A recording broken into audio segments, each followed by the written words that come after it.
Welcome to North of the Broad. I'm Betsy McDaniel, filling in for Karen Wyman today. We have a great show, so stay with us for more North of the Broad.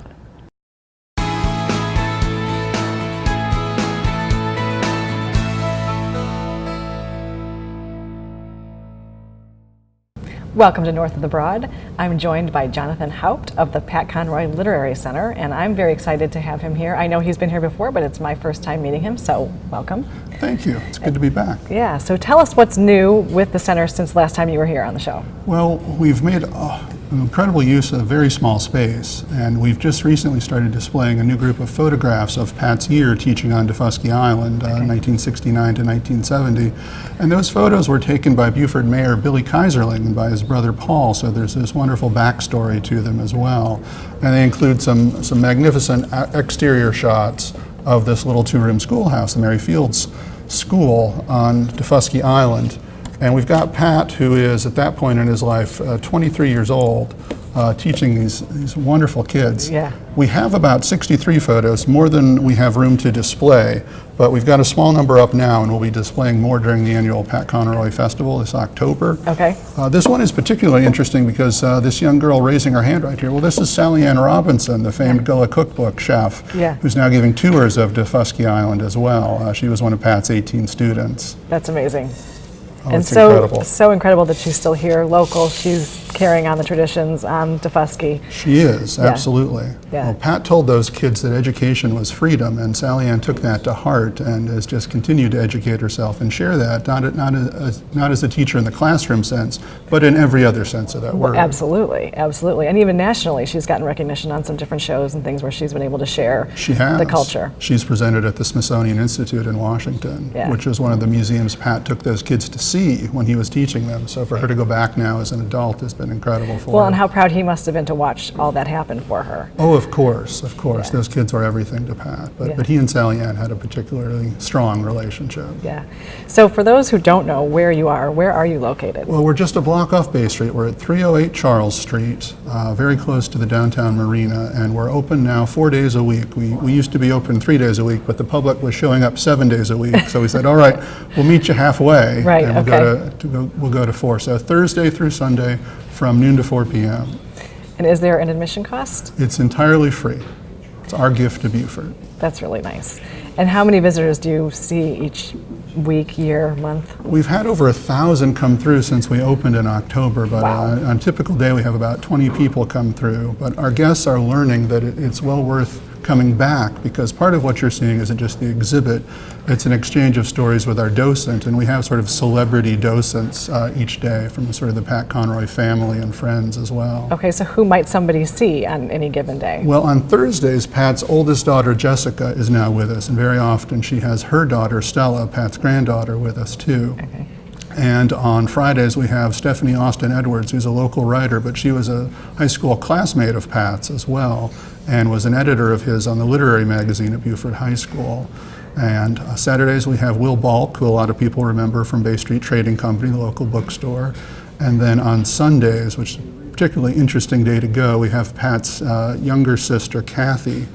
And Kathy never introduces herself as Pat's sister. That's sort of her test to see if people are fans or not, if they can figure that out on their own. Okay, if they know who she is. Oh, very cool. Well, now you have the heads up. If you go on Sunday, now you know who it is, so you can pass the test. Yes. So I know it started, you did October because that's Pat's birthday month, and the festival kind of started in October to celebrate his 70th birthday. That's right. The first year we had an annual festival, it was October of 2015 for Pat's 70th birthday.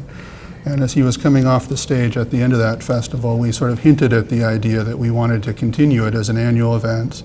And he laughed a great big Pat Conroy laugh and said, "Oh yeah, over my dead body." So I like to think that we've taken him at his word, and we now continue this as the annual Pat Conroy Literary Festival. So will there be another festival coming up this October? Yes, this October 19th through the 22nd, we will have what is our third festival this year. And each year we take a theme from Pat's writing and expand on it. So this year our theme is the transformative power of education. So these photos that we're looking at from Defusky, of course, speak directly to that as well. And so obviously then the focus might be on his book, The Water is Wide. And yes, we have a really unique opportunity this year. We're going to, in partnership with USCB Center for the Arts, we're going to put on Conroy the Musical, which is a thing that exists, no matter how hard that may be to believe.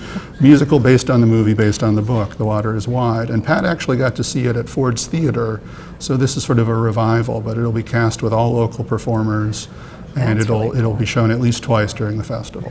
So you don't have dates for that yet?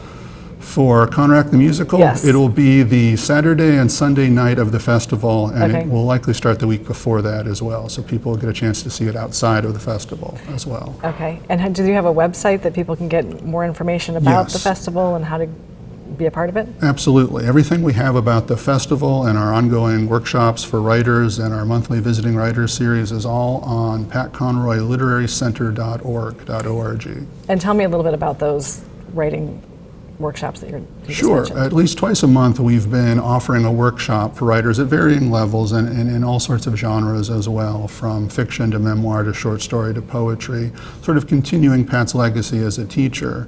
But what we've been able to do in addition to working with writers who are here in Beaufort County is, as part of our Visiting Writers series, very often when a writer comes from somewhere else to visit Beaufort just for a day or two, they will teach a class as well, which is something they won't get to do anywhere else on their tour. And they love that. They love that opportunity. Right. And imagine this little town of Beaufort, and we have this wonderful resource not only for them, but then in turn for the community as they are the visiting.